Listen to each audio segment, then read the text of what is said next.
السلام عليكم ورحمة الله وبركاته.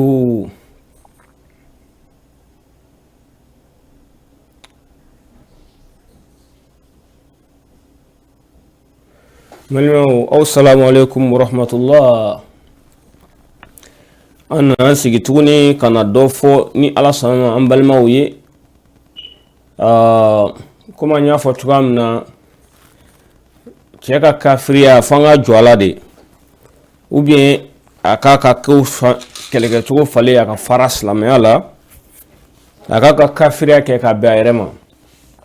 d'accord amaga manamana kando la me folo comme on ko amena dofo anga la me doni parce que aka kuma mi se ka jabi chien duru obe muna aka barak se tibu mo ka don o dole no dinem ko fe o dole no mo bayam ko fe o dole no jalambu ko fe o dole no klogi bom ko fe o dole no krafa di bom ko fe amo so ma ko labo ka wura maleona ko te fo ye fo du dinchu fo so di tache no ko no obo fo so korota jomena fo so korota oye no mo ga fo so jomena ga fo so jo oye no mo ga fo so sanga wuli jomena sanga wuli oye no mo ga fo so buya jonne be bo jamana wura ka kana ko fo so buya amo kuma fo ya abo fo ko kuma te fo ko to ko ye ko ala ko takira kota obri jamana jo ko to ko ye ko ala ko takira kota obri jamana jo ko to ko ye ko ala ko takira kota obri jamana jo na jamana ko di kafrin nu bandile tren nu des bandits fourniers, des bandits cochons. Ambo kuma fa ina ba foko ci fo. Mo se ka ta kan so di kana nai. Kita mu kala kika no donna de ko yelema ko be faso ma. Kika faso la tanye. Ai o be faka mali ro yelema ka be outra mu kala. O jamana wore ka kabno o bla mali ka jakuya. Ai o be faka mali ro yelema ka be outra mu kala. O jamana wore ka kabno o bla mali ka jakuya. Ai o be faka mali ro yelema ka be outra mu kala. O jamana wore ka kabno o bla mali ka jakuya. O de la ko keso ya. Ngo kala ku ye ga kodoni ngo mo be kala ga kodo ye kana jamana nafa mais o be kana kata livre kala kana ga kala jamana ci ko fa ga million hakki ye maka ko livre kon nawe mais o be kana kata livre kala kana ga kala jamana ci ko fa ga million hakki ye maka ko livre kon nawe mais o be kana kata livre kala kana ga kala jamana ci ko fa ga million hakki ye maka ko livre kon nawe ko fa ga million hakki ye maka ko o peblu tawe fa ga million hakki ye maka be o société tawma ko fa ga million hakki ye maka ko o peblu tawe fa ga million hakki ye maka be o société tawma ko fa ga million hakki maka ko o peblu tawe foga malion ni hakki maka be o société tawma jonya foye mun kala fa ko be an sutila jonya foye kuri tra mun kala ye fe kana kuri tra mun kala arabu fe kana ko ni nano keke wo be malita ma jonya foye mun kala fa ko be an sutila jonya foye kuri tra mun kala ye fe kana kuri tra mun kala arabu fe kana ko ni nano keke wo be malita ma jonya foye mun kala fa ko be an sutila jonya foye kuri tra mun kala ye fe kana kuri tra mun kala arabu fe kana ko ni nano keke wo be malita ma jonya foye ama boga valeur donc to ya ama boga bonya to ya ama boga damé to ya wa ama boga yere wolo to ya wa ayo keti ayo fi amna ni muye kanga no ke abo ni horo ya cha abo ni damé tiga cha abo ni yere wolo ya cha abaga mana ka abada ko sori cheti bona kena matukunna malien on bo funyina ubega yala kan tochi ubega kutuba sigi onkan ko ombe ka dîner la bouchi ko ombe ka dîner kele ko wa compte islamé autant toro kadaka onye fasota on jono donoye yen laharache afin que les ancêtres mandingues puissent se reposer en paix afin que les ancêtres mandingues puissent se reposer en paix afin que les ancêtres mandingues puissent se reposer en paix afin que le père de l'indépendance puisse se reposer en paix anta au la metuni aya antafa aya nga faso chi kadi omo onte awlame oti ana onte nyonye serla tuni aya ga fike aya dagoso aya ga malangula ga aya dagoso nga nabura naye kana jamana to chi naye ka faso indi naye ambo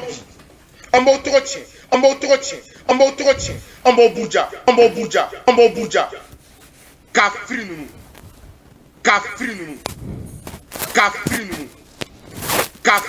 ere de kafiri aw se ka onege o kunu yo tebi aw yake de l'empire du Ghana jusqu'à l'indépendance du Mali. Ce peuple puissant et fort fut l'un des peuples les plus puissants au monde. En seulement 60 ans, ce peuple, ce Mali est devenu l'un des pays les plus pauvres à seulement 60 ans, ce même pays fabrique le plus grand nombre de migrants dans le monde. Le pire, encore aujourd'hui, en 2018, moi je nomme le Mali comme le pays le plus grand producteur de paresseux intellectuels. À cause de vous, à cause de vous, à cause de vous, ay dimson wakli fra ay beakli fra kanga jigida alaka kanga jigida alaka kanga jigida alaka kanga jigida alaka kanga jigida alaka kanga jigida shinika kanga jigida ko on sarabe shinini kanga jigida shinika kanga jigida ko on sarabe shinini kanga jigida shinika kanga. Ok, malmeo, assalamu alaikum wa rahmatullahi wa barakatuhu. Comme on en a bi amena dofo toujours assalamu alaikum toujours. أعوذ بالله من الشيطان الرجيم بسم الله الرحمن الرحيم. D'accord, comme on amena dofo ani mahi watara kuguya wi ango amena dofo ula. Donc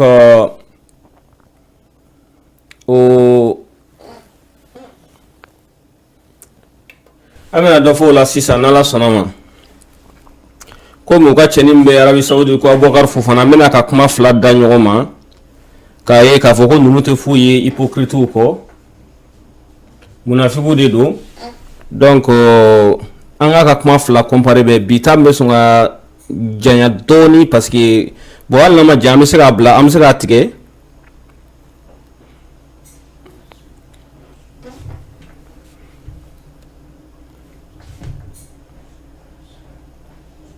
bea ke to doni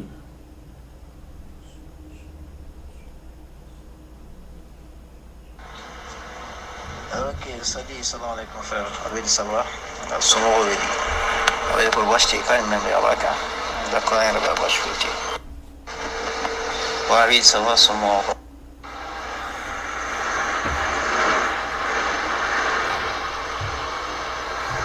ayan shawedi ko washti alhamdulillah ok ya Aboubacar Fofana de mangay nyafam o nyafam bon mo on tesaro on nyaw kasanga tiyan fo harama de nyonyi bahara katida banelai ay no ma kon tala jamais de la vie ma tala bon groupe yi nya do groupe me ci parce que depuis groupe yi kirara ma tanne abado kumindo tan ma groupe yi blayo ma groupe yi blay voilà ma groupe yi blay mais aya ma tanne abado kumindo abado chok kumindo abado parce que nete so abada ne dambe mami ngaslami ala ne dambe mu'mina ne dambe nga alalam dambe nga kirala otela go shine nyana hal ni meto ala ne tiso sabula ne samba kilimbalu samba fla balu donno sayaba ko fe ko voilà donno sayaba ko fe ya sama do ne ay ne ga vokali min goshi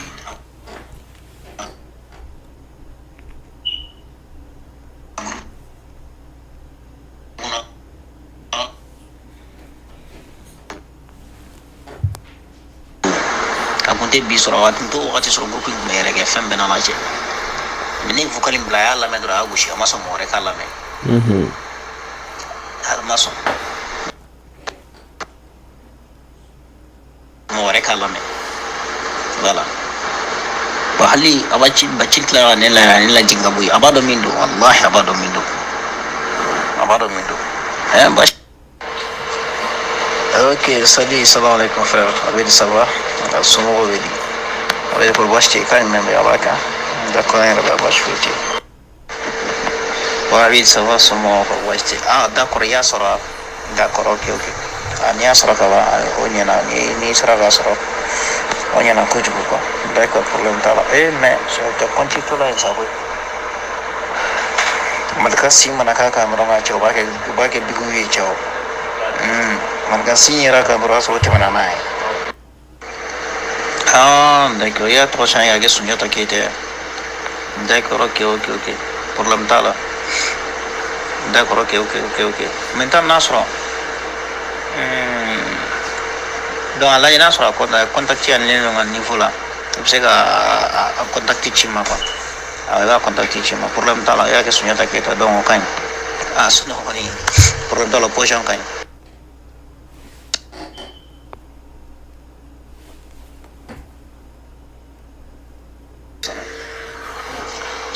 mayin juma kurba ta mana yala me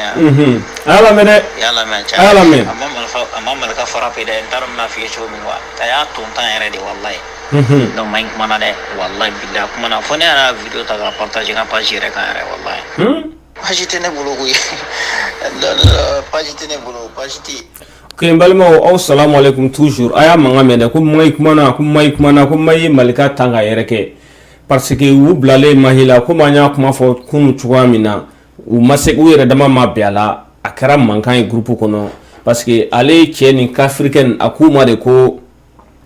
nale be kuma abe kuma ni daluya de abe kuma ni prevude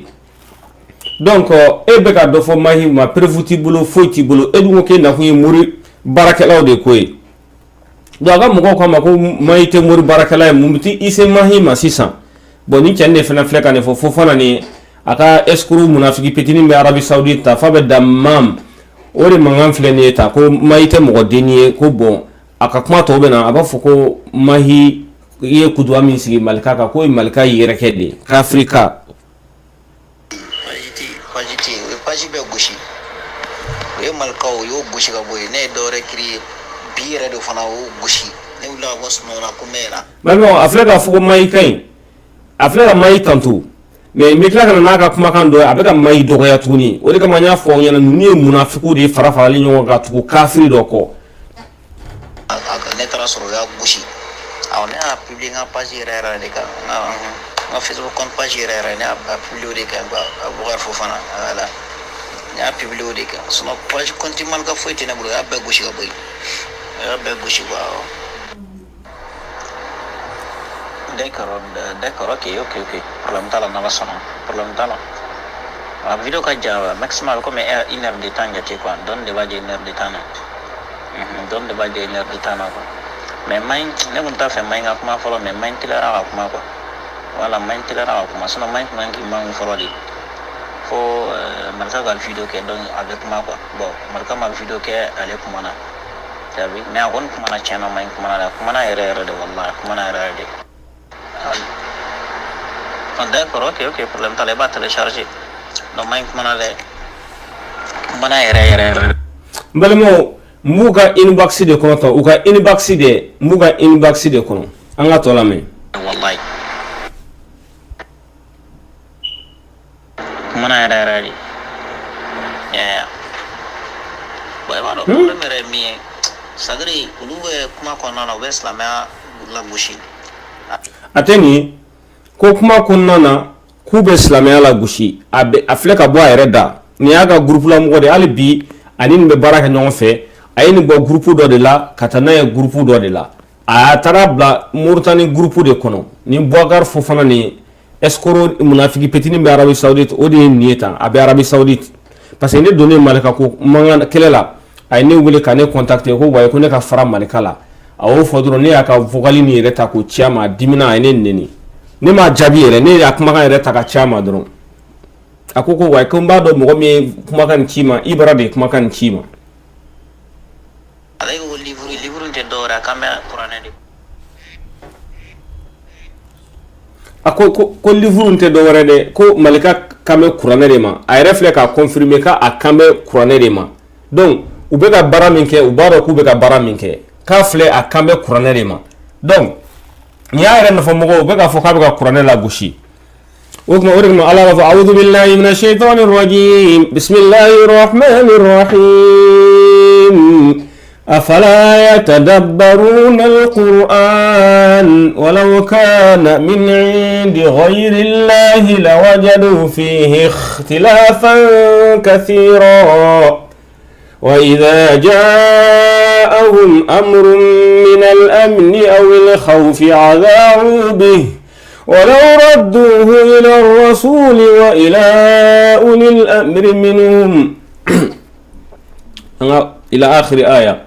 على كوكو أفلا يتدبرون القرآن كانت تشكر النوا ولو كان من عند غير الله لوجدوا فيه اختلافا كثيرا هنا سورة القرآن برا فير منت الله كون باسرو فون جويا باري باكونو 604 pages livre 600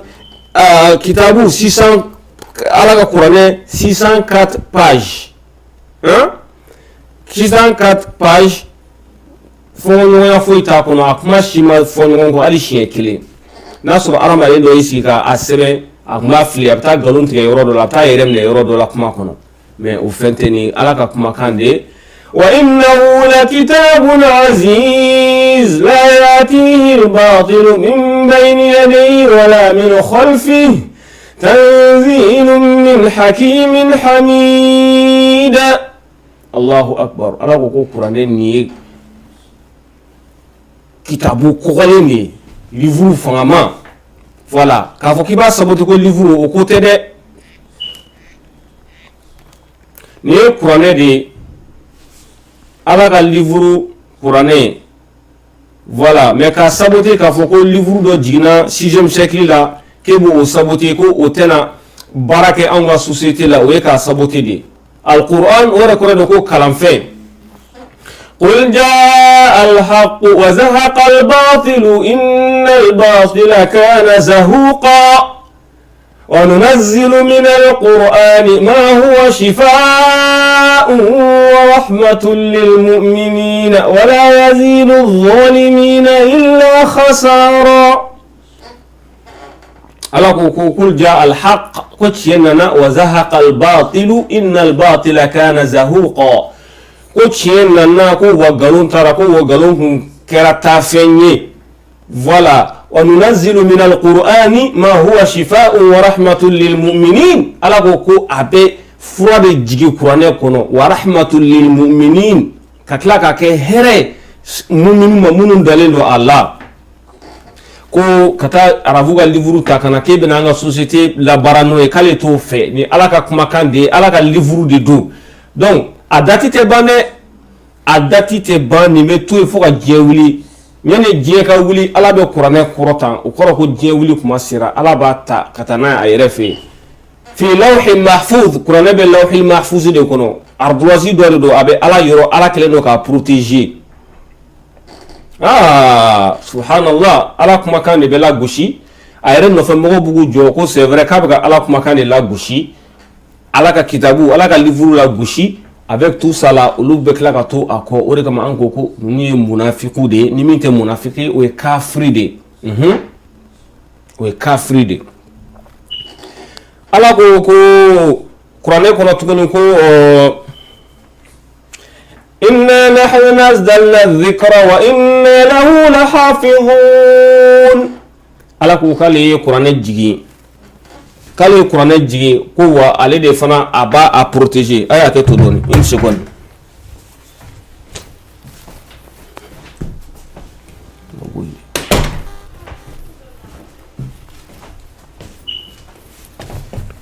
voilà kale de Qur'an jigi kale kala ka protéger tumuni ala ka kuma kan o be ka la gushi chef ayre be fi jo sisan ko c'est vrai ka ka Qur'an de la gushi ayre fait afole ko livre na kate do mare akame Qur'an de ma parce que rubo ka fo kibe kiti ene Qur'an ko jie évoluer ma quoi o le bu hakli la ka fo jie taranya fe ka fo ko wa ibn isi kibe Qur'an ni di na 6e siècle la kibe barake me oye o le ka hakli nay fendo de amay quoi fendo de amay wa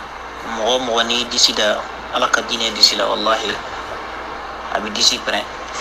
wala abi discipline o yake inira sko yabe chewche disida ala ka dine la ala bi discipline on flem ya on re kalanen tere mais on reflète ka wuli ka jiere de ne go chela ka jiene go la pew parce que ayabul ayad ko da ala ka dine ko wala ala e demsen fitin do mun re kalanen rete an kalanen tere kam ni sanyo fo benyana wala man débrouiller de donc on flète ka wuli ka fiere de tigala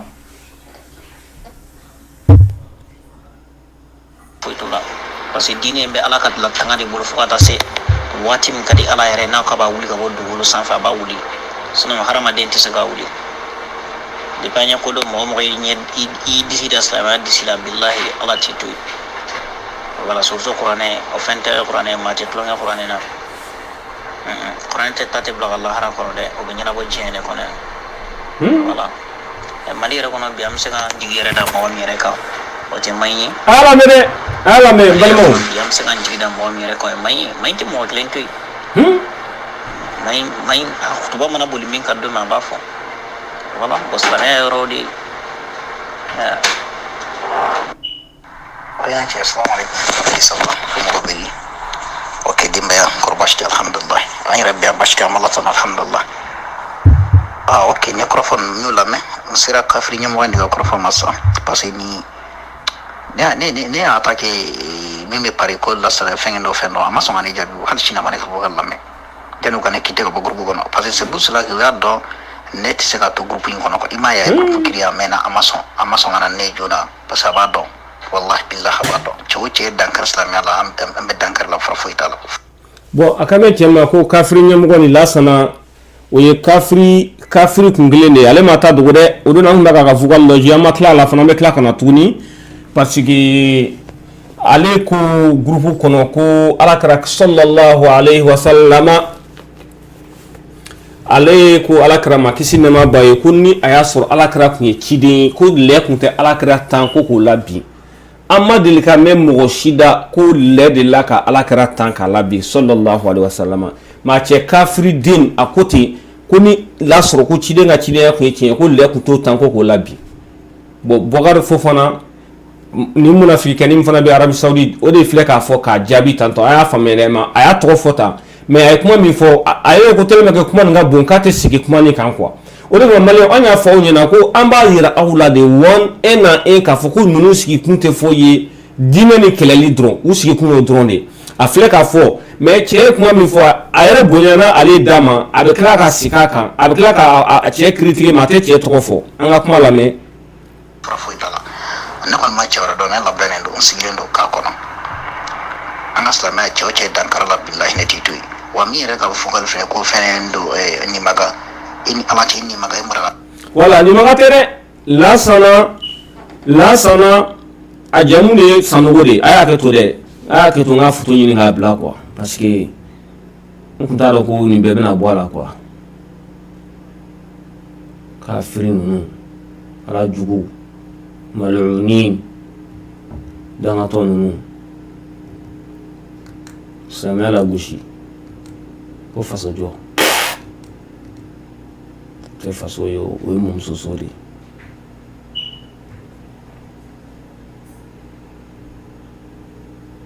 voilà nya photo ta 600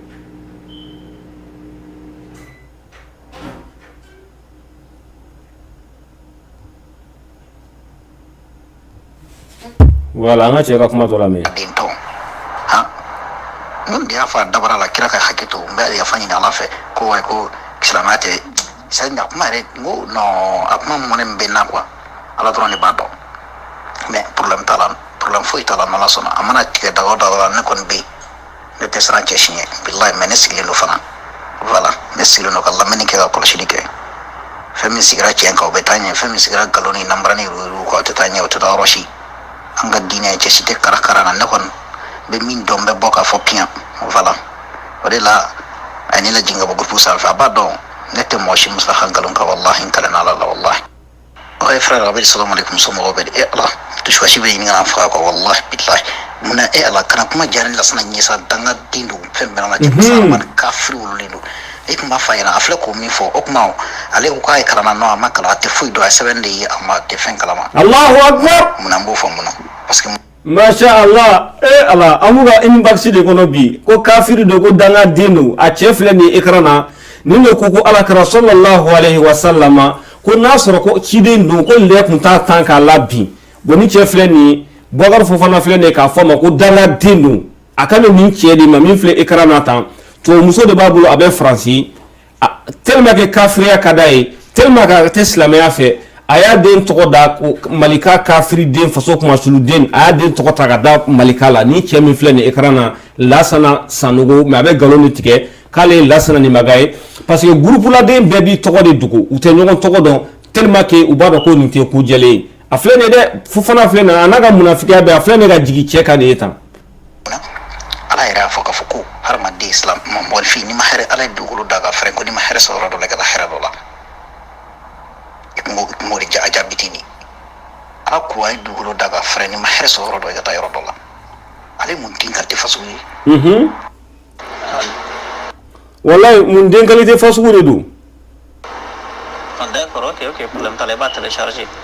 Donc, moi, mana yɛrɛ de wallahi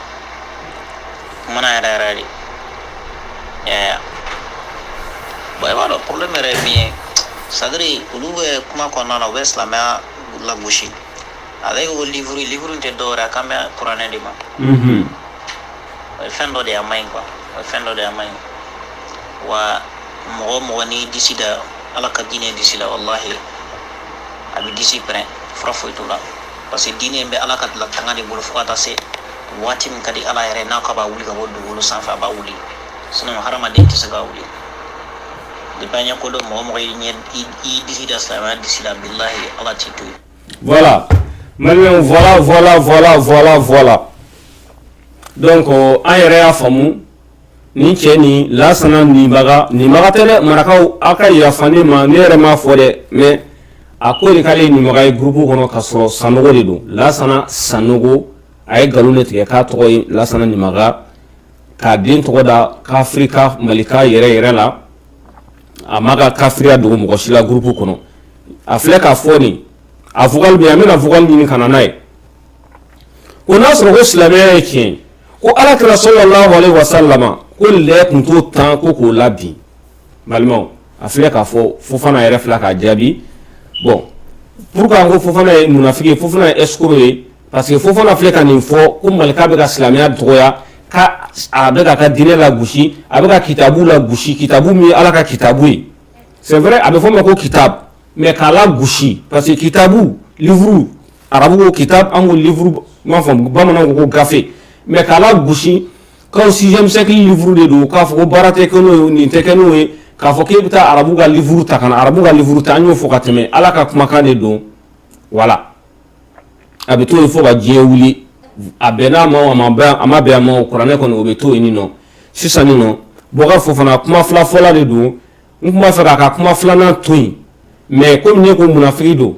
o de kama n bɛ bɔ n'a ye sisan parce que a ye dɔ fɔ sisan a bɛna taa dɔ wɛrɛ fɔ tuguni Mahima an b'o fana video k'a la sisan an bɛɛ ka jɛ k'o lajɛ ɲɔgɔn fɛ ka tila k'o commenter bi ta bɛ sɔn ka diya dɔɔni dɛ parce que bi ta ka di yɛrɛ de bon ni bi ta bɔra la an tɛna kɛ don o don sisan parce que an fana ye une semaine de kɛ komi Duga fana ye une semaine k'a ta la ne fana ye une semaine de kɛ don o don n bɛ épisode kelen fili d'accord an bɛ continuer sisan ka Bɔkari Fofana ka kuma filanan lamɛn a bɛ ka min fɔ Mahi Watara ma an k'a lamɛn n b'a bila écran na sisan an bɛɛ b'a lamɛn ɲɔgɔn fɛ ale ni ba fili fana bɛ tila ka taa jigin u kan an b'a bɛɛ lamɛn voilà je pense que ni vidéo de don voilà kɛrɛnkɛrɛnnenya ne Fofana Boubacar ne lamina i bɛna dani kɛlɛ tɛ bolokoli kɛlɛ ye kɛlɛ ye hakilina kɛlɛ de ye ok n bɛ da ye dani i k'o faamu o kɔfɛ n bɛ segin ka na Duga kɔrɔbalen i ni Mahi Watara n bɛ na aw kama Duga i ni Mahi Watara n bɛ na aw kama Duga ne b'a fɛ ka e yɛrɛ ɲɛ i ko ye Duga kɔrɔbalen non ne b'a fɔ k'i ye Duga fitini de critiquer tɛ dɛ e yɛrɛ de ko k'an ka video lajɛ ni min ma kɛ an dimi sababuya ye n ma bɛn mɛn ka bɔ k'o fɔ Duga ne b'a fɛ ka e ɲininka Duga i ko giribu faama non e tɛ giribu faama ye ne ka giribuya min fɔ Duga i tɛ giribuya kɔrɔ dɔn wa Duga ne yɛrɛ dabali bɛ ka ban e la ne yɛrɛ t'a dɔn i bɛ kan min na i bɛ rasta ka côté de la wala i bɛ min e dun ko e ye maraka ye n'i ye marakaden halala e kan ka rasta soutenir n'i ye maraka ye e kan ka rasta dɛmɛ parce que munna rasta ani maraka de ka so ne t'a fɔ maraka don mais rasta ni maraka ka so bacili ne bacili sɛgɛsɛgɛ ne maraka de ka so Duga kɔrɔbalen n bɛ nali i ni Mahi Watara n bɛ nali aw kama Duga kɔrɔbalen a mɛnna i bɛ ka maraka critiquer a mɛnna i bɛ ka ko kɛ Duga kɔrɔbalen ne ye fɔ soni kɛ ne sigilen don ne ɲɛ b'i la quoi mais anw tɛ kuma na kuma dɔw ma se i ni Mahi Watara alimami Mahi Watara ustaz Mahi Watara kɔni aw ka ustaz don an ka ustaz tɛ dɛ Mahi Watara n'a kalannen don diinɛ na anw yɛrɛ kalannen don n'a faamuyalen don an la faamuyalen don Mahi Watara ne b'i jaabi bi malika t'i jaabi an y'o de fɔ malika filɛ rasta filɛ o ti mɔgɔ jaabi o an de bɛ bɔ force min bɛ yen bi n'a ye mɔgɔ sɔrɔ réseau sanfɛ bilahi an b'i mago sa fura foyi t'a la Duga kɔrɔbalen hakili dayɛlɛ kosɛbɛ i kan lamɛn n bɛ n'ale ni Mahi Watara hakili dayɛlɛ kosɛbɛ i kan lamɛn Duga o don na i ko i kan to k'a fɔ ko ne ye video kɛ n y'a yira k'a fɔ grand frère mandira sisenga kan kuntui barake ana fili ko amo sabo hal ni ema do ba numéro appel te do ka fasigil no anya ba bala jilim bulula an te boni mo shi duwa o klinyi may watra duwa ko bale me gila fi may duga be gila fi billahi may duga be gila fi kutuba flake ga misiri kono malkaka ko malkai kafi dalube bolala may nga dalube mi ebe kuma mo kan ga fo mo mi kafi asra ebe mo mi don ita boro do ita jamudo ita to do bi sigidoro ko kafi e puis may kuma do fo ga kutuba kono na mini hakilla jini ka fo ko be mo trompe ko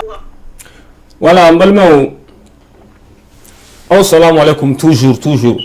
ako ko iba fo mo ma ko kafir do ka so ita don ko may watara ko dalia tablo bon kuma ka mun be mo ko kafiri an wi de fo kafiri keni faso kuma sulu keni ako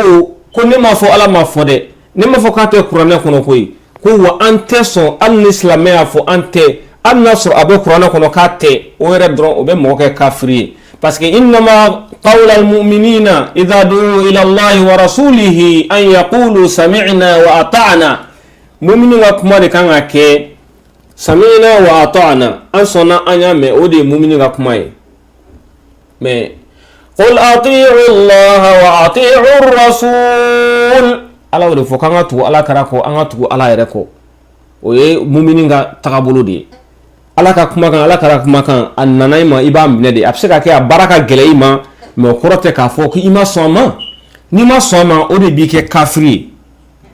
ma fam ni ma soma o de bi ike kafiri ibe glomi haramu e ba ko glomi haramu e sona o ma o ti ke kafiri ibe ke jurmu to de ibe glomi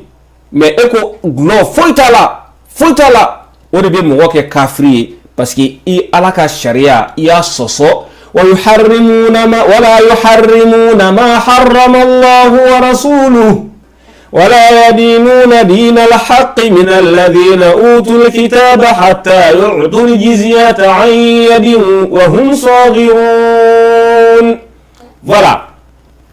ala na ka cire fem ke harami eto ke harami o de be mo ke kafiri ala ko gloye harami iba fo karsa de be globi de mais vraiment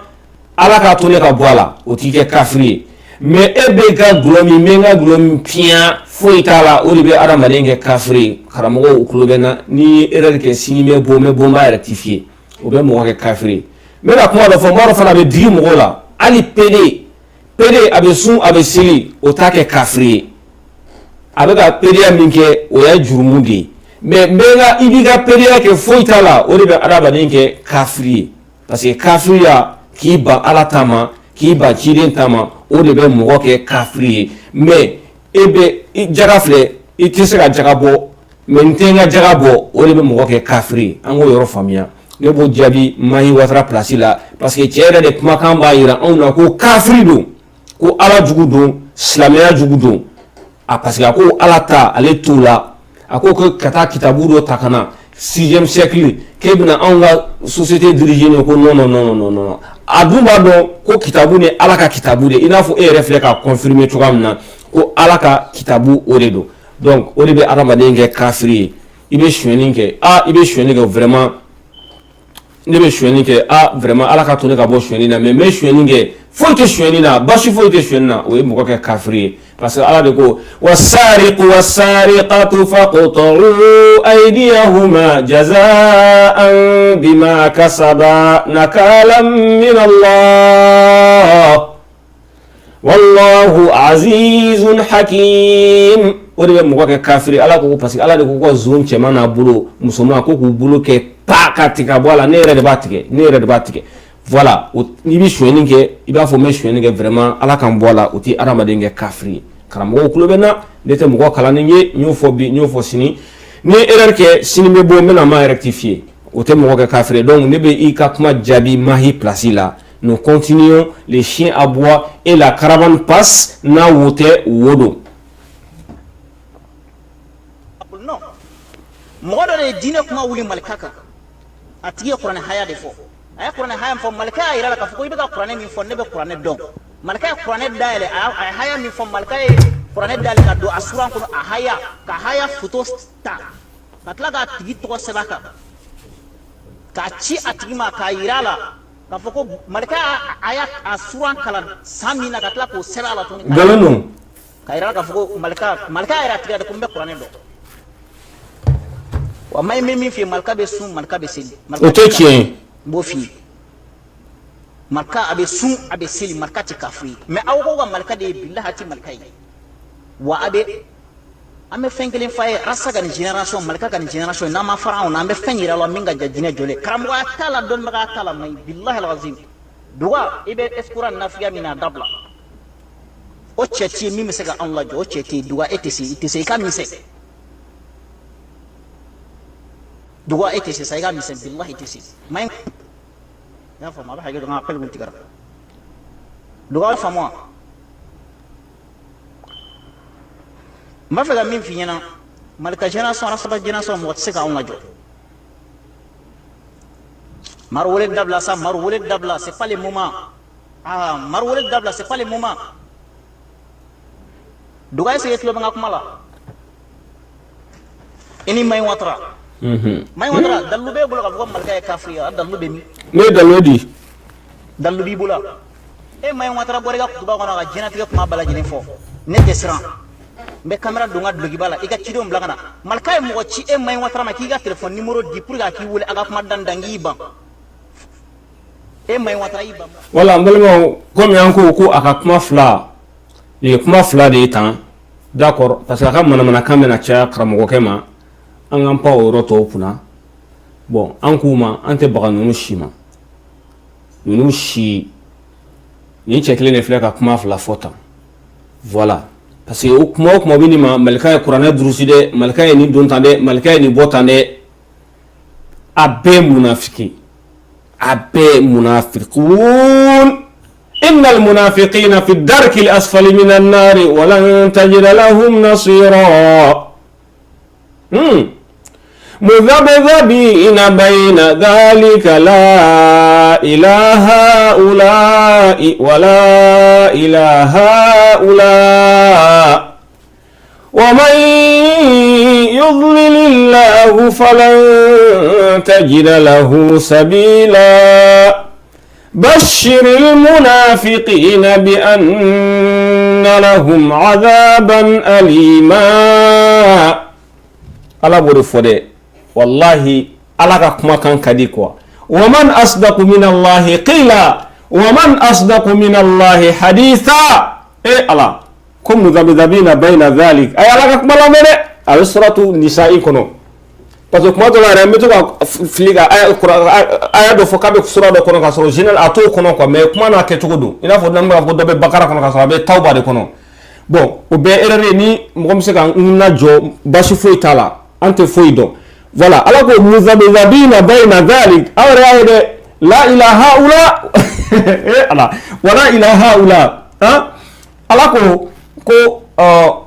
il a faut ni bogar fofora munafiki petini ni de afla ga min fode ala ko la ilaha ula aten nu fe wala ala la ilaha illallah ko wala ilaha ula katen nu fona fe aya de aten malika fe aten mai fe alors que afla ga mai supporter afla ga na mai la goshi tuguni ou befle ali nu mena awma kan malika tuni a bebe tan u b'a f'i ɲɛna ko a ye fara cɛ la u b'u sigi u ka caméra kunna a ye fara cɛ la mais wallahi u bɛna anw ma ne tɛ mɔgɔ tɔgɔ fɔ ne tɛ mɔgɔ ka vocal jouer ne mɔgɔ tɛ mɔgɔ si ka vocal la a tɛ ne ni mɔgɔ si cɛ a bɛ ne ni kafirikɛni de cɛ faso kumasulu mɔgɔ a bɛ ne n'o dɔrɔn de cɛ la ilaha illa bon an tɛ mɔgɔ si ka vocal jouer mais n'u nana i ma u b'a f'i ɲɛna ko wallahi k'i ta ye tiɲɛ dɛ mais malika to yen o tɛ se ka ɲɛ o aw minnu bɛ tubabu la aw minnu bɛ Amérique maintenant an ka taa logiquement sa aw bɛ Amérique aw ni ala de cɛ o n'i ka dossier fara ɲɔgɔn kan ka taa n'a ye ko papier bɛ na d'i ma ni kelen y'a jɛ u b'a minɛ wa n'u t'a minɛ taa faransi dɔrɔn i ka carte de séjour application dossier kelen y'a jɛ u b'a d'i ma wa u t'a d'i ma a y'an jaabi o ye kelen bon u b'a bɛɛ de rejeté i bɛna n'a bɛɛ de kura ye k'a bɛɛ kɛ ka ɲa donc malika kafirika faso kumasulu mɔgɔ nin a ka kaa bɛ tantɔ de a ka kaa bɛ tantɔ a ka kuma ɲɛna cogo o cogo hali ni kuma kelen bɛ yen min b'a kɛ kafiri ye an b'a rejeté o kama an tɛ sɔn o kama a ka kuma ɲɛna cogo o cogo 90% 99% n'a bɛ ka bɔ a da yɛrɛ ko ni ala k'o kɛra ko k'ale tɛ sɔn kɔni vraiment an ta ka kuma minɛ an b'a ka kuma ta k'a kɛ ka fili ka taa fili lɛw kan an mago foyi t'a la donc o ye hikma dɔnni hakilina mɔgɔ ka hakili dayɛlɛ k'a ko faamu voilà a ka kuma ɲɛna cogo o cogo c'est vrai an b'a fɔ k'a ka kuma bɛɛ man ɲi mais ni fɛn b'a la min bɛ silamɛya contredit min bɛ silamɛya kɛ nkalon ye ka ala kuma ka kuma kɛ nkalon ye an b'a bɛɛ de la ala sira foyi t'a la tuguni bon n bɛna n'a ka fɛn dɔ ye sisan min bɛ mɔgɔ farikasi wuli ka bɔ e b'a la ko mahi ko daluya tɛ mahi bolo ko min b'a jira ko malika kafirika faso kumasulu mɔgɔ nin faso kumasulu den yɛrɛ de don parce que an y'a ye ale de la faso kumasulu den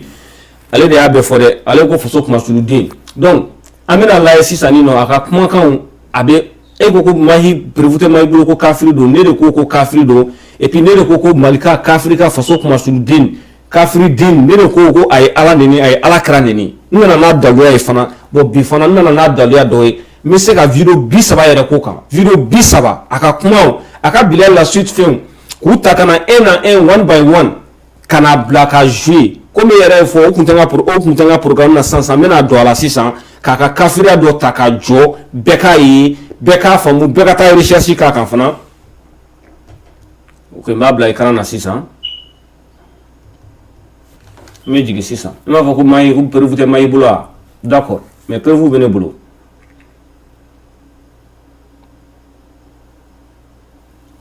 voilà ni malika kafirika faso kumasulu den ni y'a ka a ka publication dɔ ye a ka compte min tɔgɔ ko Bilal la suite comme an y'o fɔ ka tɛmɛ a ko la mort physique n'est pas la fin mais plutôt la porte d'entrée d'un autre monde. Aucun enfer non plus ne pourra brûler l'âme. Maïde, ko jahanama kuma ba yira sa kuma la sunya ko jahanama te tien ko jahanama foi te aramade jini ko jahanama ko te tien. Voilà. An ka tabe ala ni yoro do la sisan ngo fana kala. Ni be malika ka publication de. Ni ya ka publication de abe ala ni yoro mina mahiman fore ne de ni fo bi ne de ni fo sini et puis jo nyane nga nyime fana nga kuma do fana fo aka ni konti Bilal la suite adila kata duga kama ni konti na a kafiri kuma mbulu mais ko ni ala yake duga ka konti anyara men no sisa parce que ne ko duga ka achima ni duga ka conversation ne ete malikaye muna ebe ta Aisha ko kuma fa duga jana ka to ta duga da korbo ni na bo ale ka commentaire la ko to kana ni commentaire abe josi alkaba sanfɛ ko ta kanu bila ne ka commentaire la ale cɛ kelen malika le b'a a page kɔfɛ m'a fɔ Bilal la suite malika le b'a a page kɔfɛ hakilima b'a faamuya voilà a filɛ k'a fɔ ko Allah est le seul mec qui parvient à interdire quelque chose avec ses arguments à l'appui pour ensuite l'autoriser dans son paradis au calme. Et à quoi aussi ça? A ka nin kuma ni an bɛ nin jaabi san balimaw o la mɔgɔw b'a faamuya ni ala sɔnna ma k'a fɔ ko a ye kumaba de fɔ tan a ko jɔn ka bila nɔ la tan a ko de ko ala est le seul mec a b'a fɔ ala yɛrɛ ala de ko ala ye cɛ dɔrɔn de ye et qui parvient à interdire quelque chose ko ala bɛna fɔ ko fɛn dɔ ye haramu ye ko ala b'a ko fɛn dɔ ye haramu ye avec ses arguments kala ba ko fɛn dɔ haramu ye k'a fɔ ko kana n'a ka daluya ala bɛna n'a ka daluya ko nin ye haramu ye pour ensuite l'autoriser dans son paradis ko après ko ala bɛ tila ka taa o fɛn nin yamaruya di ko k'o fɛn nin kɛ a jinɛ kɔnɔ i n'a fɔ sisan gulɔ bɛ diɲɛ kɔnɔ gulɔ bɛ alikiyama khamarul lazat o m'a faamuya gulɔ bɛ alikiyama jɔ don alikiyama ala bɛ gulɔ di silamɛw ma a jinɛ kɔnɔ bon a b'a fɛ k'a fɔ yan nɔ ko ala ko fɛ gulɔ ye haramu ye diɲɛ kɔnɔ ko pour que ala bɛ tila ka taa o gulɔ yamaruya da anw ma alijinɛ kɔnɔ i n'a fɔ sisan un exemple ala b'a fɔ ko ka muso ni tɛmɛna muso naani kan i m'a fɔ ni tɛmɛna muso naani kan ko i bɛ jahanama kɔnɔ ala kɛra kisi nɛma b'a ale tɛmɛna o kan mais ale exception ale ta b'a dama donc a ka kuma b'a sira sisan fana i n'a fɔ alijinɛ kɔnɔ sisan nɔ mɔgɔ bɛ muso 70 sɔrɔ pour ka diɲɛ kɔnɔ o tɛ se ka kɛ yan d'accord o bɛɛ ala nenitɔ de ye an bɛ continuer tuguni an bɛ dɔ fara kan a ka manamanakanw a baden de bɛ yen a capture bɛ yen malika bilali la suite malika de bɛ bilali la suite page nin kɔfɛ ne y'o de fɔ nin page kelen nin na n'i taara a bɛ dɔ fɔ jiginne ma n'i taara fana don min na ne y'a si yɔrɔ fɔ faransi fa bolila a taara ne ka capture ta ka taa a bila a ka page kan k'a fɔ ko bon ne boli e de sera ka ne si yɔrɔ yira ni ko ko ye ne sɔrɔ e de nɔ don a y'o de kɛ tan bon an bɛ taa tuguni ka taa dɔwɛrɛ fɔ tuguni a bɛ ka ala neni yɔrɔ min na a camanba de bɛ yen n'an ko an b'a fɔ an bɛ siyala de an bɛ siyala n'o de fɔ inshallah don o don an bɛ se ka video kelen kɛ nin kan ka sɔrɔ an ma segin an ka kuma kɔrɔw kan d'accord an ka taa ka kafiri denya kuma dɔ fana ta tuguni a bɛ ka ala neni yɔrɔ min na maa i m'a fɔ dɛ ne de ko i bɛ ka ala neni i nana ni n ka prévu ye a filɛ nin ye i ka bilali la suite page la d'accord nin fana filɛ nin fana cɛ ka jugu dɛ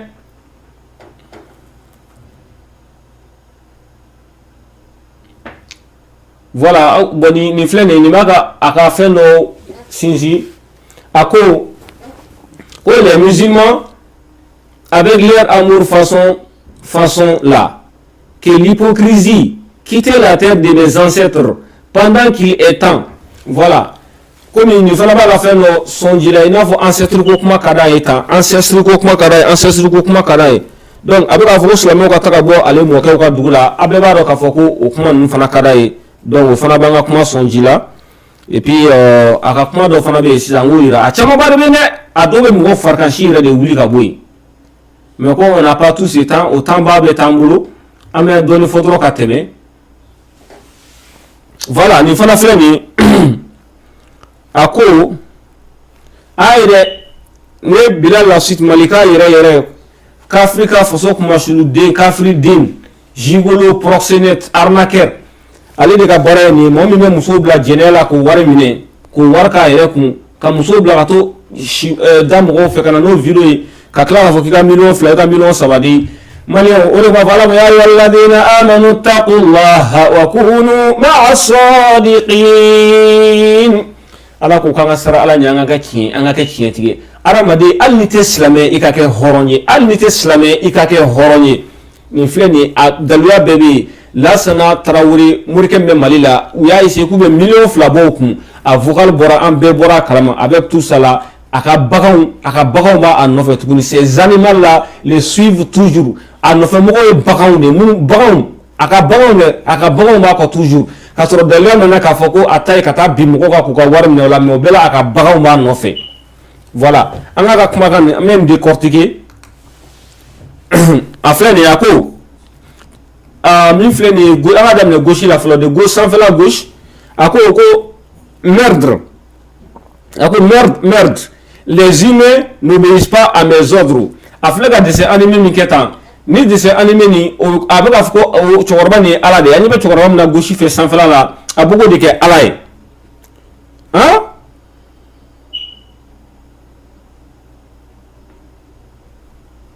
donc a kɛlen bɛ ka mɔgɔnin dɔ kɛ dugumala la o b'a fɔ ko Dieu ko ala bon mɔgɔnin bɛ tila k'a fɔ sisan ko mais vous les saviez avant de les créer donc a ko sisan ko ala kuma nin an ka hakili sigi a fɔcogo fɛ a ko ala ko sisan ko adamadenw a tɛ ka ne ka kumakan labato bon mɔgɔ dɔ y'i kanto sisan ko mais ko ala pourquoi e y'o dɔn ko munna e y'o dɔn e y'u créer quoi ko munna e y'u da n'i y'a dɔn sa k'u tɛ ne ka kumakan labato mun de la i ye adamadenw dilan o la quoi han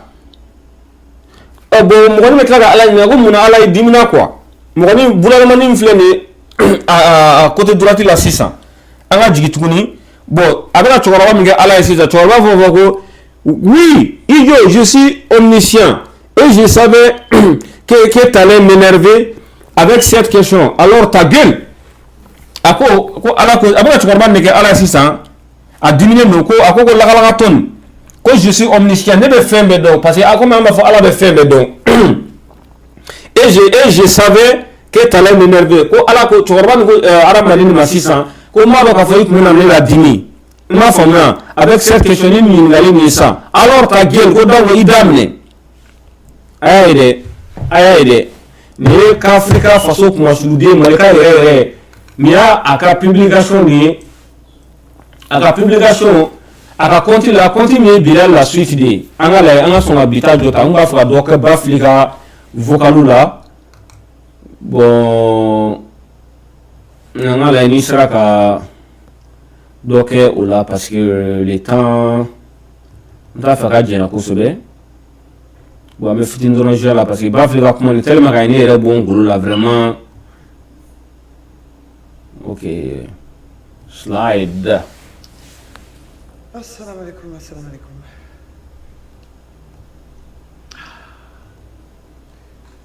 Assalamu alaikum. Bon, les vidéos d'Abani Bonyai.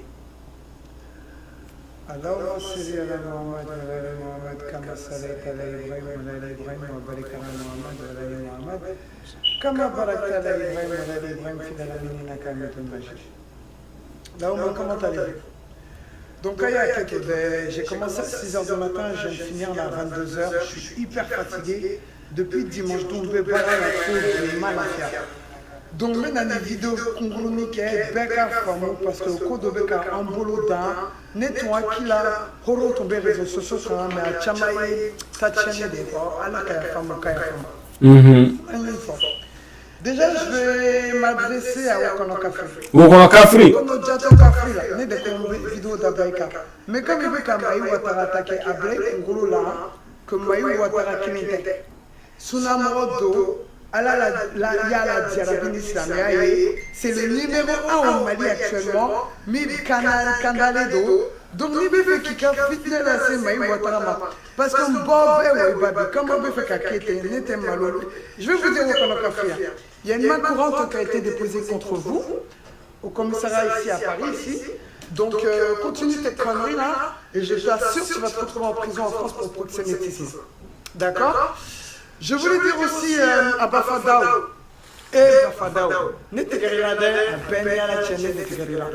Follow, ne de tomber vidéo partagée, ne de tomber la main, ne de tomber qu'un coloqué, même Babi, Karamkochamaya Fogni. Qui calamité était fouet dans ce là du CDR, tu connais rien à l'islam. Et n'est rien qui était fouet dans ce là. Donc, Mimioka, Jato Mousso, qu'elle est un groupe CDR Moussoni. Mi bébé Robana, Fanelita, parce qu'elle ne m'intéresse pas. Je suis allé voir des deux dont tu as jaté. Nya foye akana garou tige malien ka parce qu'avec un malien be ou iba ka malien beke mo lankoloye. Bon, OG, machallah, si t'es pas content, retourne chez ta mère, ok? Là, grave. Lécher les seins à ta mère, je t'ai pas demandé de venir sur mon compte. T'es pas content, dégage de mon compte. Blacko comme toi là, j'ai pas le temps, ok? Donc en bas ta mère. J'ai pas le temps, je suis fatigué, donc ni doya comme moi, faut y aller, bah, ni, abat, donc, n'y dans la tonne. Wallahi. Et de Beka, Maï Ouattara, Zoya, Kafa, ouais. Abenani, Moussoye, Kakran, qu'on nous piégé. Mais pas Fadao, Ani, Malika, Kafri, Djato, on a pas dit, on pas. Eh, Bafli. On a piégé, Ani Karamkoye. Ah, Bafli, comment est Mouna, iti ba piégé, Ani Karamko. Mounila, Iba. Hein? Mounila, iti ba di, ko katako kata jina ka do fa kanana vidéo. Bon. Maye ni fo akuma diguru la kasoro mahi ala kra de ka kuma kan traduit sallallahu alayhi wa sallam akodi chero de nana mare parce que ubako ko banin do kasoro banin te chena ala kra makisine wa bay chego ala kra mako chego ala kra mako kisine ma bay ko ala kra ka jenya dakale ka to ale ka siga jenya ke ko jenya ka dale ala kra ya mine sallallahu alayhi wa sallam ka siga krefe ka ɲininka sisan est ce que ni mɔgɔya k'i i ba la a bɛ diya i ye wa cɛ ko ko ayi ko ni mɔgɔya k'i kɔrɔmuso ladun cɛ ko ko ayi ni mɔgɔya k'i denmuso ladun cɛ ko ko ayi ni mɔgɔya k'i balimamuso ladun cɛ ko ko ayi voilà bon or ala kɛra o de fɔ cɛ ɲɛna o de kɛra kuma nin kɛcogo ye mais a bɛ kɛ mɔgɔw kɔnɔ ko bannen don ka sɔrɔ bannen tɛ donc Bafili ma bannen kɛ yan a ma bannen kɛ dɛ voilà mais ne kɔni ne ja bɛ se ka tigɛ ni ne b'a kuma fɔ mais vraiment a ma bannen kɛ d'accord Bafili an bɛ ɲɔgɔn sɔrɔ malika ko kelen de la ala ka baraka do ila ala ka baraka do ila ala ki kisi ala ka ani be kanda ok nyanga ça c'est le point commun malika ko kafir kun parce que aka nga mine famia ninte shia ko ninte sunna ko ninte tijaniya ko ni ye islamia ko di parce que tiefle ni abe islamia era de contrôle abo o era de contrôle ka kuma ba yira shu ani clé kuma ba yira ka ta islamia fait fo an fana ango yoro de famia ka fo ko bon anga franyon ka o doro ni nyogonte bon ne ni bafli am nyogon soro ni malika ko ni ambola am nyogon soro on est ensemble sur cette lutte bafli ala ka barka dula ala ki kishi ok les chiens à voir et puis la caravane casse il faut continuer la grande sœur en islam malika yere muniti badi shawla la baya dara makakeje oui doromo so bibolo muniti badi karamko makata jener safulai espèce d'imbécile et de camaro bla faut bafadon be ka faut ouais un peu namro bla kaka ou kamaso bla karamko piégé mais vous êtes qui Bafadam, toi t'es qui toi? Toi t'es là, tu ouvres ta bouche, t'es avec une Française ici en France, t'as des enfants métis ici, t'as tellement honte d'être avec les femmes maliennes, ils te réunissent ici, tu vas pas mon sang bloc à cap. Voilà, avla la tienne trop fota. O tienne de bekata, to muso de babolo, olu de wu yere ke, ina fo olu nana ko be bomana la daw la clé. Kasoro to muso be bolo, e bana fana ko be mandenga ko ku fo nyana. Ta furu to muso choro ba do ma donc ebe klak ni jotuguni ke ebe do fo malikara mo ma ke be do fo islamia ma alors que eko e mandenka ni mandenka yera ko ni ibe furu farafine ma parce que malien badem be français qui tout bolo be cheyini ni là d'accord ba grand sœur faut continuer un peu. Et puis, il y a que la meilleure, un bel nyanguma, un bel islamou fait, islamou fait, qu'islamou là c'est kafrouma, qu'islamou là c'est chrétien, qu'islamou là c'est policionnama. Mais toi là-bas, dans ta tête, ça va bien? Toi ni kalanedo, ni ton kalanedo, tu fais bon. Islamou, kafos, salam alaikum, kafri. Mi be jina bato mi te alado et ben nyantuma nyantuma mais toi tu connais quoi l'islam et puis ouais on va prendre votre GPS là qui est au CDR là et là de bekla ta fo idala on peut ta moso de la karamoko la coup piégé mais est-ce que c'est canane de fada et canane do i canane te bi i canane te sini Ibeki Dawara, Armé Mali, je respecte Armé Mali là. Wallah Bianca Bonyanka Foli Poubaye. Mais ni Roland Kolo, nous beka dîner la gossi. Et là tu es mon chier. Roland Kolo, surtout manière de la fouille doyema. Ou quand tu dîner la gossi, quand tu la mère tient Malikono. Ota te dina kelele, ota te mo kelele, ota te dina kelele, kene ka. Wallahi. Mais vous êtes malade. Elle dit la mère il s'est réhabilité en dessous qu'on a. Mais et puis qu'on en a appris là. Moi je veux te dire, tu as envoyé quelqu'un au Mali pour aller surveiller là. Maï Ouattara. Je suis au courant, la personne ça fait 4 mois qu'elle est au Mali. Je veux même plus avoir affaire à elle. Parce que je lui ai dit, j'ai déposé plainte contre toi. Vous pouvez prendre mon numéro, le distribuer, mon numéro a été changé. Mais je vais vous dire, la personne qui travaille avec Malika, c'est quelqu'un avec qui j'ai travaillé, avec qui j'ai fait une vidéo. Comme il m'a dit, je peux le dire, je vais le dire. Bon, cette personne qui travaille avec Malika, il s'appelle Ibrahim Dango. J'ai fait une vidéo avec lui. Voilà, Bafli, Batokoma Koudou, Aflaka Tiemin Trofo. Ko o chebe barake ni Malika ye comme ni nyinena kabla nga ekrana a chefle ni Ibrahim Dango de fleni nga gere nga camera la ni ne Ibrahim Dango ni kaske flemi kunata ni ne Ibrahim Dango yi anya wala de verni me mina voilà mais nyane ci akakla kuma la ma isi kabla nga ekrana ni chemi verba nyelata bafli ko malika ni ne ci gata malila mahima voilà bafli fleka chemi fo ni ne do mais mba essayer ka bafli to kuma la ka bla écran na 600 parce que j'avais oublié voilà donc la grande sœur de l'islam il faut continuer. Il travaille pour Malika. C'est lui-même qui avait des vidéos porno de Shaolala dans son téléphone. Quand je l'ai rencontré, Malika ne voulait pas qu'il lui envoie mes vidéos, mais il voulait que je travaille avec eux. J'ai jamais vu. Donc Ibrahim Dango, tu es au Mali en train d'enquêter sur Maï Ouattara. Il y a des gens là-bas qui t'attendent. T'as Maï Ouattara Kassoïben à Moubiko. C'est la main où tu goûtes. Je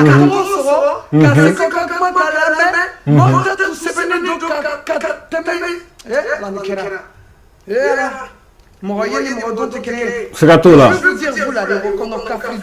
grand. Moi, je vous ai dit, j'ai déposé plainte, main courante. C'est pas plainte, mais c'est une main courante. Donc, je les ai avertis qu'il y a des proxénètes sur les réseaux sociaux. Maintenant, vous me faites chier encore une fois. Ça va être une plainte. Ils vont aller vous retrouver jusqu'à dedans de Facebook là. Ou béton, il faut Facebook, on en a là. Voilà, comme il va fliquer ça pour proxénète. Proxénète de moi muso bla kata je mo wara fe ko warmine. Donc a fait ko de fo. Proxénète la duga ni surgude ni mune ko fene ko dugu alni oye quoi. Donc la grande sœur en islam bafli comme il a fait comme na men sur malika ko de là, on va continuer là. Pour proxénétisme. Et puis, Ibrahim Dango, là, qui est au Mali, là, qui est en train d'enquêter sur Maï Ouattara. Je l'ai sur place au Mali, là, il veut qu'à Maï Ouattara s'agacerait. Wallah, il a un dada à foigner. Wallah, il a un dada à foigner. Koubeka, Wari, Shaoulala, Aïdara, parce que Shaoulala, Aïdara, il y a que j'ai qu'à Djena, Kanye Mousso. Wallahi islamé tas la mignon blague générale la ni muso walide islamé maintenant ya horo ayo ba blague générale c'est comme des muso boya Allahu Akbar ba blague générale ni re muso yi ayo wolo ba blague générale ni wa islamé choye wallahi abo do muso duma mais kaka walide blague générale parce que c'est wallahi ala ka baraka bila siratala ton malika il y a ta vidéo sur mon mur j'ai ta vidéo il y a ton image et tu habites en France Ibrahim Dango donc si tu ne fais pas attention voilà nene Ibrahim Dango sera sur ka blanga écran na 600 a kame ni cede ma verifle mi nyela tan fa abeka la jeli ketan ni akame ni ne ma ni ne tara malila kata mai watara pjeli kama atwa Ibrahim Dango bafli de fleka be fotan atara malila kabeta mahi de pj bon bafli fleka fone tuguni ko abe wara fana ne shwala la parce que uye galon tika kada chela ka che menacer donc bafli fleka be fo parce que ale de gela bafli la kanin be fo bafli nyana pour que uni bafli ka se ka baraka nyon fe bafli ka kuma la bafli fleka benye fotan donc on va la me donner après en bas parce que nango amène quoi mais chine kuma la 600 je vais déposer plainte contre toi parce que j'en ai marre de vous écouter vous êtes vous toujours Ibrahim Dango il y a des double G Ibrahim Dango là qui fait des vidéos là qui est sur Facebook je suis ami avec lui sur Facebook voilà il est à l'ail mais puis t'es fait akame ni ma Ibrahim Dango de akame ni yere de ma 600 ko ni be ka double G ke contre Maï quoi abaga yere kayna fo ay mahika mogoy kasra be barake malika ka Afrika faso kuma shulude bon ne malika ka bara gauche racine an ou bras droit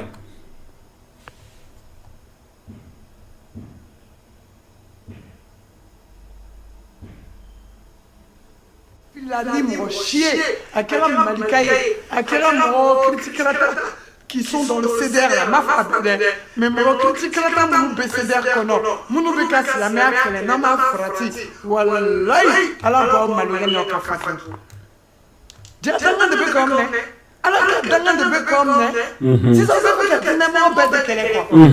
Attends, ma bonne, du coup, mal à quoi. Abolo, avec un mali, tiens, dîner, kanake, mali, là quoi. Voilà, on va tout le temps. kuka din mali tiɲɛ dina ku kana kɛ mali la o ye tiɲɛ parce que kafirika malika ni a ka idéologie o de ye silamɛya yɛrɛ de ka bon an mɔgɔw kunna parce que ale yɛrɛ bolo ko ale bɛma a bolo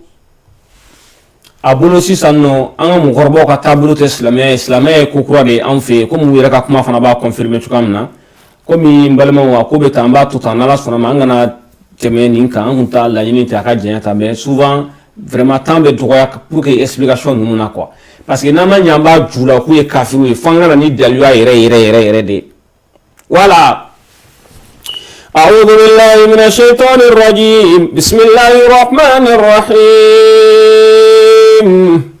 ولا تحسبن الذين كفروا معجزين في الأرض ومأواهم النار ولبئس المصير كفري أبي كنوكو على ما كتروا مسيما إما كشفوا ده أكنام بريكو كشروا ما كشي ده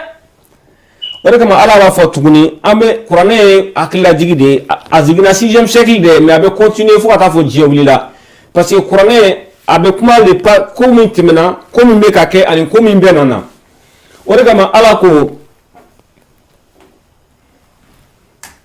wa'iddu lahum wa la tahsabanna alladhina kafaru sabaqu innahum la yujizun وأعدوا لهم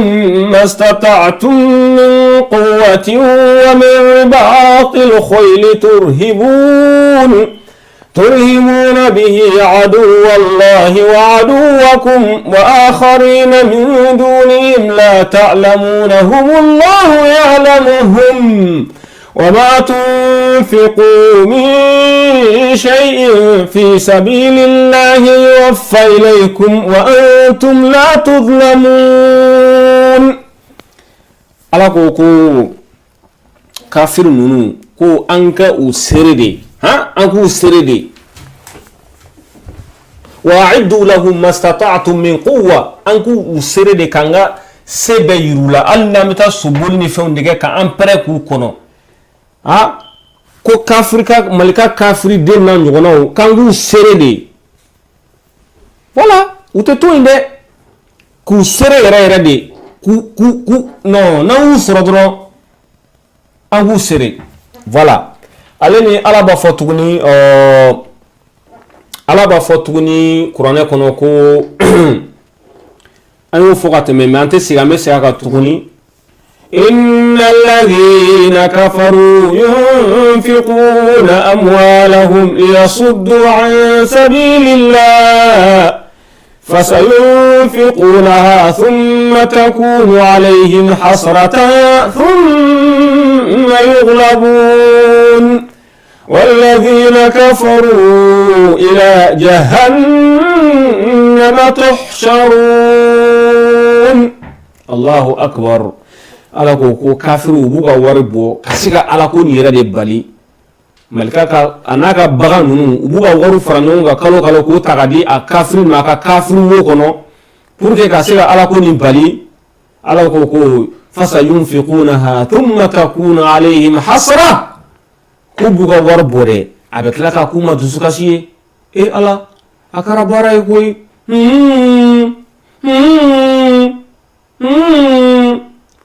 aya ka wari bɔ sisan aw julankolo foto olu bɛ anw bolo n t'a fɔ a bɛ mɔgɔw bolo sa a ka junɔgɔ de aw kɔni aw julankolo foto b'anw bolo a kɛra dusukasi ye a ka wari fana tiɲɛna kalo aw bɛ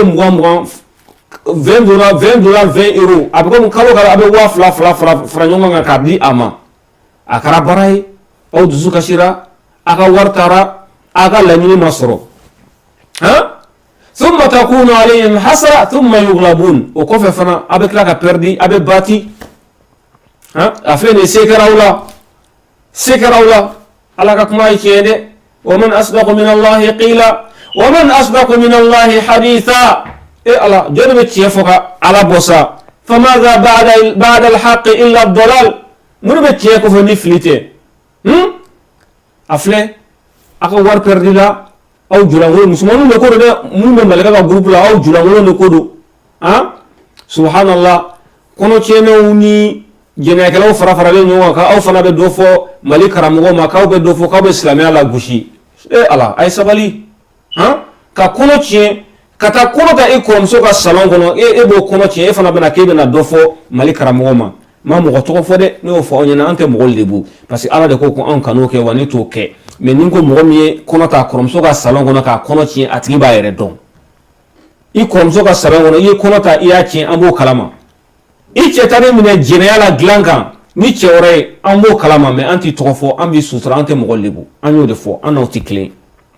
voilà a kɛra dusukasi ye aw tilara ka pɛridi laɲini ma sɔrɔ hali sini n'aw ko ko moriko cɛma karɔ ko moriko cɛma korɔ kɔni cɛma karɔ ko aw nana moriw jugu de kama hali bi mɔgɔw b'u ka moriw b'u ka moriya la Mali la ne tɛ moriya supporter dɛ hali bi moriw b'u ka moriya la Mali la cɛma karɔ kɔni n'a sɔrɔ aw nakun kɔni kun y'o ye hali bi aw ka kɛlɛ a ma nɔ bɔ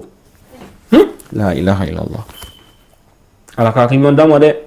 adamaden yɛrɛ bɛ se ka kɛ bagan ye cogo di ka kɛ bagan ye ka tugu mɔgɔ kɔ i ma deli k'a ye a tɛ sɔn ka kuma i fɛ n'a bɛ kuma a b'a kan masqué de e bɛ tila ka t'i ka wari ta kalo kalo k'o d'o ma o t'i bɔ i bɛ tila k'i julankolon foto ta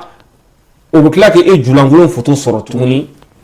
ala balimaw hakili bɛ min o de kama fatɔ bɛ tɛ taa kabano la dɛ i t'a dɔn a tɛ kuma i fɛ a foto t'i bolo a ka sira t'i la a bɛ kuma et puis duga ka affaire ma ban dɛ n bɛ tila ka na duga ka affaire expliquer a ye janfa jugu min sigi duga kama a bɛɛ na n bɛ tila ka na n'a bɛɛ ye a ma ban dɛ n bɛ se ka temps de bɛ se ka na mais an kɔni an b'a frappe kɛ ثم تغلبون والذين كفروا إلى جهنم يحشرون ala ko ka tila ku cɛ ku suru ko ka taa jahanama kɔnɔ kafiru de ko don dɛ ni maa min sara ni sira ninnu kan o de ye kafiri ye voilà k'a tɛ bɛn mɔgɔ b'a fɔ mɔgɔ ma kafiri a tɛ bɛn i k'a fɔ silamɛ de ma ko kafiri mais a bɛ bɛn i k'a fɔ kafiri ma ko kafiri voilà ثم يغلبون كم من فئة قليلة غلبت فئة كثيرة بإذن الله والله مع الصابرين الله بسكول سارة ني ممدو سانغاري إبرا دوا جيجني ale ni pulo ba fana mɔgɔ duuru ɲɔgɔn na ou bien mɔgɔ naani ɲɔgɔn na anw filɛ ka ninnu yɛrɛ de k'u perturber k'u b'u ka sira yɛrɛ de kan parce que ala ko ko kam min fi'atin qalilatin ghalabat fi'atan kathiratan bi idhnillah ko groupe fitini bɛ se ka groupe ba ci ni ala ka jɛ yɛrɛ ye ala kuranɛ ka di sa o de filɛ nin ye kam min fi'atin qalila an man ca yɛrɛ ne yɛrɛ bɛ se k'a fɔ bi mɔgɔw yɛrɛ b'a la su ni tile o ye ne ni Ibra ye su ni tile anw de b'a la sisan mɔgɔ fila ɲɔgɔn na mɔgɔ saba ɲɔgɔn na mɔgɔ naani ɲɔgɔn na mɔgɔ duuru ɲɔgɔn na o de bɛ se ka fa yɛrɛ don aw la sisan ka aw perturber ala ka kuma nalen filɛ nin kam min fi'atin qalilatin ghalabat fi'atan kathiratan bi idhnillah wallahu ma'a sabirin mais an bɛ sabali parce que ala bɛ sabalibaga de fɛ toujours ne aw bɛ bɔ kana k'aw bɛ na ne gosi o bɛɛ y'aw dɛsɛra de k'a bɛ yɛlɛ ne ko k'a bɛ ne filmer a bɛ taa ne sigilen sɔrɔ misiri kɔnɔ ka ne photo ta alhamdulillah o kɔrɔ de ye ko ne bɛ ka min fɔ n bɛ k'a kɛ wala n bɛ ka min fɔ n b'o de kɛ kabura maqtan inda Allahi an taqulu ma la taf'alun n'a sɔrɔ a taara ne sɔrɔ baara de kɔnɔ sisan vraiment aw tun bɛ tigɛ ne la ala tun bɛ tigɛ ne la mɔgɔw bɛ tigɛ ne la parce que ala de fɔ n'i ye fɛn fɔ i tɛ ka fɛn min kɛ ala bɛ tigɛra kabura maqtan inda Allahi o ye ka ala bɛ tigɛ la yɛrɛ de bon a taara ne sɔrɔ misiri kɔnɔ a bɛ ne photo ta a bɛ taa ne sɔrɔ banque kɔnɔ a b'aw den ka ne filmer k'aw dogo dogo yɛrɛ mɔgɔ min b'a kɛ n bɛ ka n b'a tigi dɔn mais je m'en fous je m'en foutis voilà o tɛ ani nin fana ala b'a fɔ قل للذين كفروا ستغلبون وتحشرون إلى جهنم وبئس المهاد قد كان لكم في فئتين التقتا فئة